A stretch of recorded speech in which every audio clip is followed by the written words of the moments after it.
देई हम छठ करबन। कहेली उर्मिला देई हम छठ करबन। कहेली ज्ञानी देई हम छठ करबन। कहेली शारदा देई हम छठ करबन।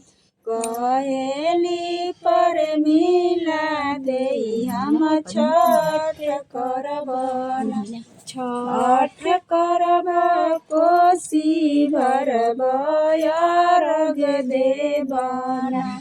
आपना बिटिया पुत्र के बान्हे धरबन।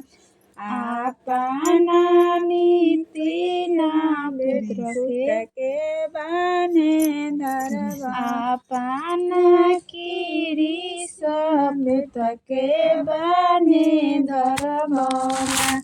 आपना टुनटुना पुत्र के बान्हे धरबन। छठ करब कोसी भरबन।